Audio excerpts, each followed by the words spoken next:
Isabel Miller. I'm from the province of Quebec, La Belle Province.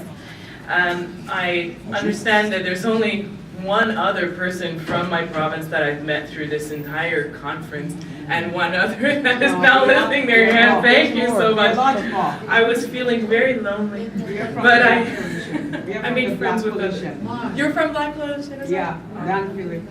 Great. Montreal. Perfect, because I've been looking for all of you. I felt a little lonely. When Margaret contacted me, it was to speak about labor from the Quebec perspective. Obviously, as everyone knows, we're a very distinct society, but that's not funny. It's a good thing. We are a distinct society. We do things differently. There is a lot of, in terms of when you discuss policy and legislation, because of that, Quebec also has a lot of redundancy in terms of, the ministers and whatnot. So things do happen a little differently for us. So I wanted to go through some of that information with you. Now, first, I had to do so. Michael Jean, who's our Governor General of Canada, is an immigrant from Haiti to Quebec. So we take her now. She's ours. And when she spoke to the people of Quebec for the first time since becoming Governor General, this is what she said. The Quebec that I love, the Quebec for which we're so proud, is the Quebec that's open to others, unwavering in its desire to reinvent itself, and embracing that reinvention by welcoming new faces and new ideas. Now, she's not the only person who has been an immigrant to Quebec and has prospered. We have, for example, Makakota, who became the first Black Francophone elected to the House of Commons. We have Yolande James, who became the first Black woman elected to the National Assembly. So there are definitely immigrants that do come to Quebec and prosper. Unfortunately, there are also those that do not. So does this mean her words are not factual? I mean, can we really say that Quebec really is open to others and open to new faces, new ideas? Because while some fight for separation of our distinct society, and that's mostly due to linguistics, are we also being inclusive to new immigrants and visible minorities? More specifically, what have we done from a labor or employment policy or legislative standpoint to address the issues that are raised by the Black community in Quebec? So today, I'd like to endeavor to help answer some of those questions or help you answer these questions for yourselves really through some statistical data, some survey results that have been done through the province, recommendations that have come from several various researchers, and identifying some of the policies that either have already been put into place or should be. So I'm compelled to forewarn you, I love numbers. My father from Jamaica was a mathematician and educator, so if I drown you in numbers at this point, I do apologize. So in terms of statistical information, there were 35,372 new immigrants to Quebec in the first 9 months of last year, of which 13,830 received permanent status. So all the statistics that I'm going to be bringing forward are based on the 13,800 or so. If you look at the chart, you'll see that a good 70% are under age 35, half of which are even under age 15.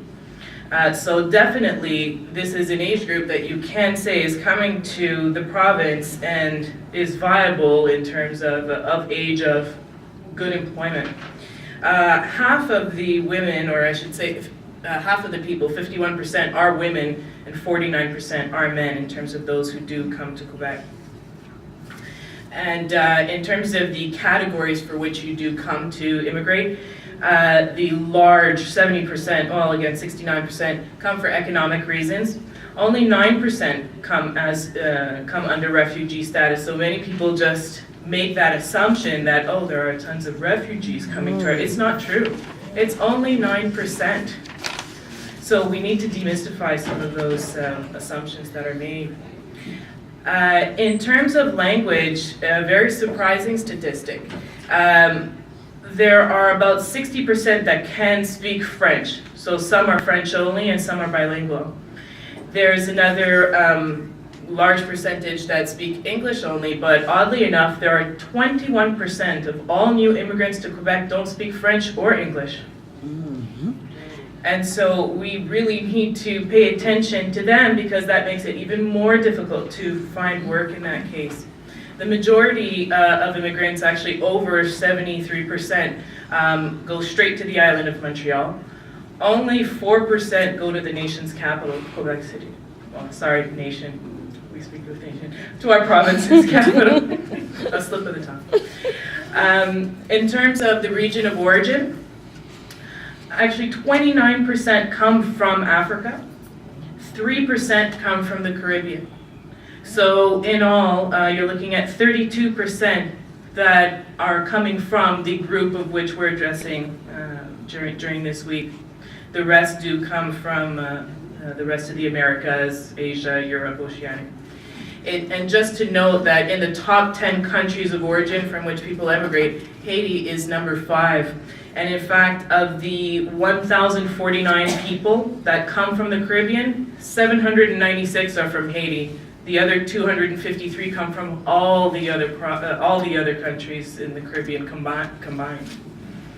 So a large contingency do normally have that language component. So you say to yourself, okay, well then should the French-speaking portion be an issue? That's one question to look towards.